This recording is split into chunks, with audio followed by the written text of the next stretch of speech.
नमस्कार, जनवार्तामध्ये आपल्या सर्वांचं स्वागत। सर्वप्रथम पाहूया ठळक बातम्या।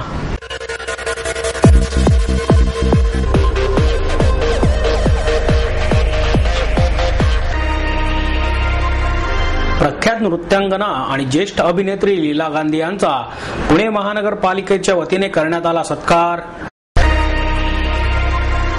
मुंबईतील इंदू मिलची जागा डॉक्टर बाबासाहेबांच्या स्मारकास द्यावी या मागणीसाठी पुणे जिल्हा रिपब्लिकन पार्टी ऑफ इंडियाच्या वतीने पुणे रेल्वे स्थानकावर रेल रोको आंदोलन। आणि पुणेकरांसारख्या अस्सल चोखंदळ खवयांसाठी महेश लंच होम मध्ये सी फूड फेस्टिवलचे आयोजन।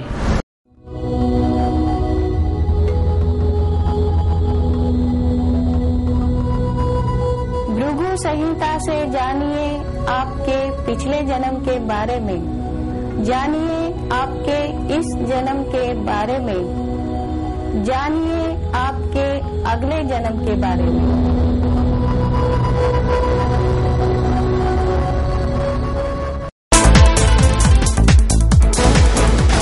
प्रख्यात नृत्यांगना आणि ज्येष्ठ अभिनेत्री लीला गांधी यांचा पुणे महानगरपालिकेच्या वतीने सत्कार करण्यात आला। यावेळी मानपत्र, शाल, वस्त्र आणि पुष्पगुच्छ देऊन त्यांना गौरवण्यात आले। महापालिकेच्या छत्रपती शिवाजी महाराज सभागृहात गांधी यांनी माजी खासदार श्रीनिवास पाटील यांच्या हस्ते हा सत्कार स्वीकारला। महापौर मोहनसिंग राजपाल अध्यक्षस्थानी होते। म्हाडाचे अध्यक्ष अंकुश काकडे आणि अभिनेत्री सुहासिनी देशपांडे प्रमुख पाहुणे म्हणून उपस्थित होते। सभागृह नेते सुभाष जगताप, नगरसेवक वीरेंद्र किराड, अशोक हरणावळ, रवींद्र धंगेकर व्यासपीठावर उपस्थित होते। यावेळी बोलताना पाटील म्हणाले, लीलाताई गांधी यांनी त्यांच्या कलाकारीतून महाराष्ट्राच्या रांगड्या जीवनाला आनंद दिला। तसेच प्रतिकूल परिस्थितीतून आईच्या पावलावर पाऊल टाकत कला क्षेत्रात पदार्पण केले। जणू त्यांच्या पाळण्याला घुंगरू बांधले गेले। लावणी नृत्याच्या माध्यमातून त्यांनी अनेकांच्या उभारत्या मनाला आधार दिला। अदा करणे आणि त्यातून काळीज जागे करणे हे सोपे नाही, परंतु लीलाताईंनी त्यांच्या समर्थ कलाकारीतून ते सहज साध्य केले। लीला गांधी यांचा राज्य सरकारकडून उचित गौरव झाला नाही, त्यासाठी आपण सर्वांनी प्रयत्न करायला हवेत असे काकडे यांनी सांगितले। मला शाबासकीची थाप मिळाल्याने मी भारावून गेले आहे। माझ्या कर्मभूमीत मला पुरस्कार मिळाल्याने मी स्वतःला भाग्यवान समजते, अशा भावना लीला गांधी यांनी यावेळी व्यक्त केल्या। देशपांडे आणि प्रतिभा शाहू मोडक यांनी गांधी यांना शुभेच्छा दिल्या। महापौर राजपाल यांनी प्रास्ताविक केले, तर नीता परदेशी यांनी सूत्रसंचालन केले। मुंबईतील इंदू मिलची जागा डॉक्टर बाबासाहेब आंबेडकर यांच्या स्मारकास देण्यात यावी या मागणीसाठी पुणे जिल्हा रिपब्लिकन पार्टी ऑफ इंडियाच्या वतीने रेल रोको आंदोलन करण्यात आले। या आंदोलनाच्या वेळी डेक्कन एक्सप्रेस सुमारे अर्धा तास अडवण्यात आली, त्यामुळे काही काळ रेल्वे सेवा विस्कळीत झाली। दरम्यान कोणतीही अनुचित घटना घडू नये यासाठी पोलिसांचा कडेकोट बंदोबस्त ठेवण्यात आला होता। पोलिसांनी आंदोलनकर्त्यांना रेल्वे स्थानकाच्या बाहेर काढण्याचा प्रयत्न केला, मात्र त्यांना यश मिळाले नाही, अशी माहिती रिपब्लिकन पार्टीचे शहराध्यक्ष परशुराम वाडेकर यांनी दिली। मुंबईतील इंदू मिलची असलेली 12.5 एकर जागा डॉक्टर बाबासाहेब आंबेडकर यांच्या स्मारकासाठी मिळावी यासाठी रिपब्लिकन पार्टी ऑफ इंडियाचे राष्ट्रीय अध्यक्ष रामदास आठवले यांनी राज्य शासनाकडे मागणी केली होती। याबरोबरच आंबेडकरी चळवळींनीही त्यासाठी पुढाकार घेऊन जन आंदोलन उभारले होते। अर्थात इंदू मिलची जागा डॉक्टर बाबासाहेब आंबेडकर यांच्यासाठी देऊ असे आश्वासन राज्य शासनानेच दिले होते। त्यानंतर मात्र सोयीस्करपणे त्याकडे दुर्लक्ष करण्यात आल्याने राज्यातील आंबेडकरी जनता रस्त्यावर उतरली। त्यामुळे राज्य शासनाने केंद्राकडे याबाबत पाठपुरावा केला आणि केंद्राने केवळ 4 एकर जागा देऊ असे सांगितले। त्याचीच री राज्य शासनाने ओढल्याने रिपब्लिकन पार्टी ऑफ इंडिया या पक्षाने मुंबईसह पुण्यात रेल रोको आंदोलन करण्याचा निर्णय घेतला आणि पुणे रेल्वे स्थानकावर गुरुवारी दुपारी 3:30 वाजण्याच्या सुमारास डेक्कन एक्सप्रेस अडवण्यात आली। या आंदोलनात शहरासह जिल्ह्यातील आरपीआयचे कार्यकर्ते उत्स्फूर्तपणे सहभागी झाले होते। सुमारे 2 ते 2.5 हजारांचा जनसमुदाय या रेल रोको आंदोलनात सहभागी झाला होता। यामध्ये महिला कार्यकर्त्यांची उपस्थिती लक्षणीय होती। या आंदोलनात आरपीआयचे नवनाथ कांबळे, महेंद्र कांबळे, MD शेवाळे, बाळासाहेब जानराव, शैलेंद्र चव्हाण, हनुमंत साठे, महिला कार्यकर्त्या संगीता आठवले, लतिका साठे आदी सहभागी झाले होते।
BSNLच्या देशव्यापी एक दिवसीय लाक्षणिक संपामध्ये पुण्यासह बारामतीतील कर्मचारी आणि अधिकाऱ्यांनी सहभाग घेऊन संप यशस्वी केला.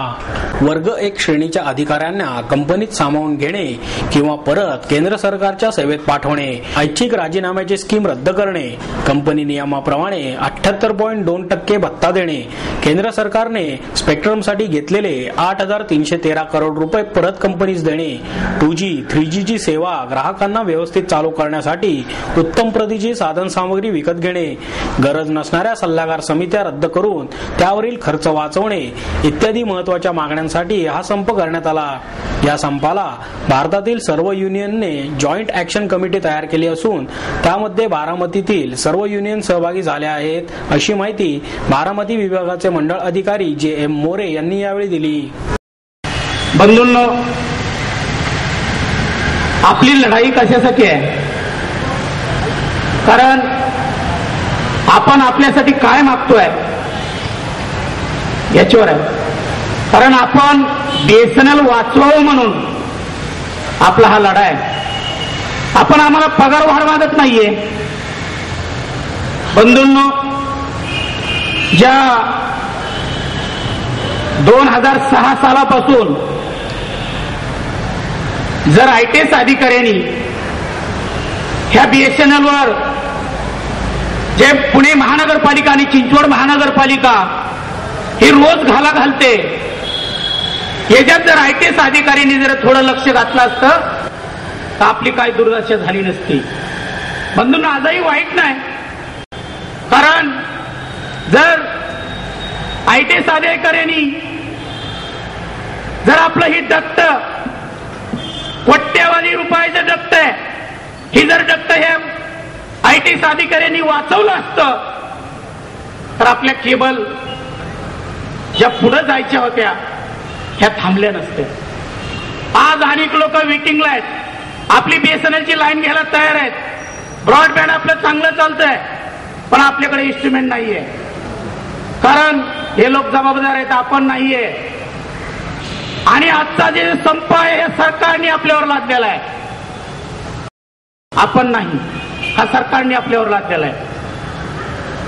कारण कालच्या त्या घोटाळ्यामध्ये P चिदंबरमचं नाव आलं तर सरकारने एवढी त्यांची पाठराखण केली की सगळ्यांनी सांगितलं की आमचे असे P चिदंबरम असे नाहीत आणि कुठल्या घोटाळ्यात येणार नाहीत. हे काय झालं असेल ते आम्हाला माहित नाही. मग त्यांनी भाजपवर टाकलं. अरे, भाजपने बी घोटाळा केला. भाजप काय, काँग्रेस काय, शिवसेना काय, कुठले जरी नेते असले ही भ्रष्ट नेते आहेत आणि आपल्याला बळीचा बकरा बनवतात. ते हे कामगाराच्या ज्या दिवशी तोंडात घास या लागला की यांनी ओढून घेतला पाहिजे. यांची राजनीती आहे. बंधनो, आज पुणे महानगरपालिका आपल्याला कुठं खोदू देत नाहीये.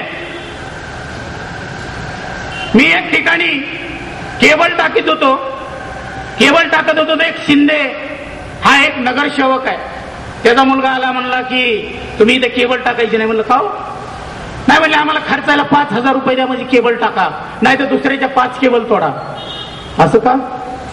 अरे, राजकीय नेत्यांनी जर आम्हाला असं केलं, आम्ही करायचं काय? ज्या दिवशी तुम्ही वोटिंग मागायला येता, आमच्या भिकाऱ्यासारखं आमच्या दारात येता आणि 5 वर्ष आमच्या जीवावर मजा करता, त्यावर काय करायचं?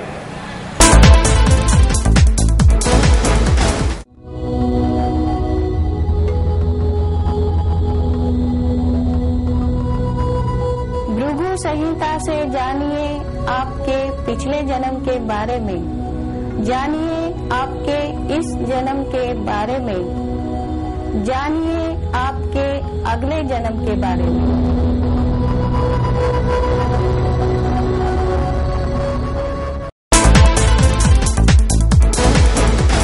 पुणेकरांसारख्या अस्सल चोखंदळ खवयांसाठी महेश लंच होम मध्ये सी फूड फेस्टिवलचे आयोजन करण्यात आले आहे. आंबेडकर रोडवरील अशोका पॅव्हेलियन मध्ये महेश लंच होमने 10व्या वर्धापन दिनानिमित्त मासे आणि तत्सम पदार्थांचा महोत्सव सुरू केला आहे. 15 ते 25 डिसेंबर चालणाऱ्या महोत्सवादरम्यान माशांचे विविध पदार्थ उपलब्ध केले जाणार असल्याची माहिती यावेळी देण्यात आली.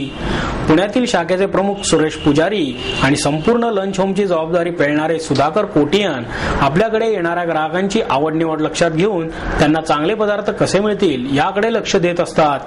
युरोपियन आणि अमेरिकन ग्राहकांना देखील महेश लंच होमच्या डिशने प्रभावित केले आहे. महोत्सवादरम्यान लॉबस्टर, प्रॉन्स आणि क्रॅबचे विविध पद्धतीने तयार केलेले पदार्थ उपलब्ध केले जात आहेत. त्यामुळे ग्राहकांच्या संख्येत वाढ होत असल्याचा दावा यावेळी करण्यात आला. मेरा नाम नारायण पुजारी है. मैं महेश लंच होम का पार्टनर हूँ और ये 10th ईयर का हम लोग सेलिब्रेशन जो हो रहा है वो सी फूड का सेलिब्रेशन है और इस सी फूड को हम लोग महेश लंच होम का नाम से इधर स्टार्ट किया है और ये हमारा सेकंड सी फूड अभी हो गया है. अभी पिछले महीने हमने अंधेरी में स्टार्ट किया था. अभी ये 10th एनिवर्सरी में हम लोग पुणे में लेके आए हैं और ये 15 दिसंबर टू 25 दिसंबर तक चलेगा. इस फूड फेस्टिवल में खासियत ये है कि हम लोग हर तरह का फूड इधर ये कर रहे हैं और हर स्टेट का, महाराष्ट्र का Goan food end Kerala, Karnataka और कोंकण. और इधर इसलिए कि पुणे एक अच्छा मार्केट है महेश लंच होम के लिए और महेश लंच होम का साथ पुणे लोगों ने 10 साल तक दिया है और आगे भी हम लोग उसका सपोर्ट चाहते हैं. और सी फूड का जो क्रेजी है पुणे में वो अच्छा है. इस फेस्टिवल में हम तो मैंगलोरियन है और मैंगलोरियन फूड भी प्रिपेयर करते हैं और महेश लंच होम भी मैंगलोर फूड का ही स्पेशलिटी है और कोंकण जो मालवानी जैसा है वो भी इधर मिलता है, वो भी अच्छा है. देखिए 10 ईयर में महेश लंच होम तो पुणे का मैं कितना आदमी महेश लंच होम जानते हैं क्योंकि मुंबई का आदमी लोग पुणे में बहुत सारे रहते हैं. इसलिए कभी on the way when going oh Mahesh lunch home okay come back again. कभी किधर भी जाओ उधर आएगा. Second first things in foreigner were staying in Pune anywhere in coming specially food from Mahesh lunch home but because why he get a big pamphlet, rawa, surmai, lobster, crab. In Pune, anywhere you can get. Only Mahesh Lunch Home you can get. That's why the people coming again. छायाचित्रकार हेमंत मेढी यांच्या extreme landscape या लेह लडाख येथील छायाचित्रांचे प्रदर्शन बालगंधर्व कलादालनात भरवण्यात आले आहे. आधुनिक तंत्रज्ञानाचा वापर करीत काढलेले नदीकाठचे चित्र नदी आपल्या अंगावर येत असल्याचे भासवत डोंगर दऱ्यात फिरवण्याचा अनुभवही देत आहे. डोंगरांवर पडलेला सूर्यप्रकाश, त्यातून उजळलेली डोंगरांवरील मंदिरे, सूर्यप्रकाशामुळे डोंगराने पांघरलेली सोनेरी झालर, त्याची पाण्यात पडलेली सावली, तसेच सिंधू नदीच्या काठी दोरी लावून रंगीबेरंगी रंगाचे लावलेले कपड्यात येणारे इंद्रधनुष्याची आठवण असे अनेक अनुभव या छायाचित्रांमधून मिळत आहेत. प्रदर्शनाबाबत बोलताना मेढी म्हणाले, लेह लडाखची सफर जरी 5 दिवसात आम्ही केली असली तरीही तेथे फिरण्यास खूप वेळ लागत होता. लेह, बँगॉंग लेक, खारदुंगला, नुब्रा व्हॅली अशा ठिकाणची जीवन पद्धती, संस्कृती आणि निसर्ग सौंदर्याचे चित्रण छायाचित्रांद्वारे करण्याचा प्रयत्न केला आहे. प्रदर्शनात मांडण्यात आलेल्या छायाचित्रांपैकी 70% छायाचित्रे धावत्या गाडीतून काढली असून आलेले अनुभवही अविस्मरणीय असल्याचे त्यांनी सांगितले. प्रदर्शनात 2 बाय 2 फुटांपासून ते 16 फुटापर्यंतची छायाचित्रे मांडण्यात आली असून हे प्रदर्शन 17 डिसेंबर पर्यंत सुरू आहे. 50 छायाचित्रांपेक्षा जास्त छायाचित्रांचा समावेश असलेले प्रदर्शन सकाळी 10 ते रात्री 8 पर्यंत सर्वांसाठी खुले राहणार आहे. पुणे डार्ट्स आणि आयडा महाराष्ट्र डार्ट्स असोसिएशनच्या वतीने 9व्या राष्ट्रीय डार्ट्स स्पर्धेचे आयोजन करण्यात आले आहे. या स्पर्धा 16 ते 18 डिसेंबर दरम्यान कोरिंथियन क्लब येथे होणार आहेत, अशी माहिती असोसिएशनचे संस्थापक सचिव प्रशांत सहा आणि विजया टेकसिंगानी यांनी पत्रकार परिषदेमध्ये दिली. या स्पर्धेचे उद्घाटन 16 डिसेंबर रोजी सायंकाळी 4 वाजता दिल्ली पब्लिक स्कूल येथे महापौर मोहनसिंग राजपाल यांच्या हस्ते करण्यात आले. यावेळी प्रमुख पाहुणे म्हणून ऑल इंडिया डार्ट्स असोसिएशनचे अध्यक्ष संजीव कुमार आणि महाराष्ट्र डार्ट्स असोसिएशनचे अध्यक्ष नितीन नायाती उपस्थित होते. 3 दिवस चालणाऱ्या या स्पर्धेमध्ये आयडाशी निगडीत असलेल्या 16 राज्यांपैकी 12 राज्यांतील 700 खेळाडू सहभागी होणार आहेत. दिल्ली, महाराष्ट्र, राजस्थान, उत्तर प्रदेश, बिहार, तामिळनाडू, पश्चिम बंगाल, आंध्र प्रदेश, कर्नाटक, उत्तरांचल, ओरिसा, आसाम, हरियाणा, गुजरात आणि जम्मू काश्मीर संघांचा यात समावेश आहे. स्पर्धेतील विजेत्या संघांना आणि वैयक्तिक स्पर्धकांना 1 लाख रुपयांची पारितोषिके दिले जाणार असल्याचे टेक सिंघानी यांनी सांगितले.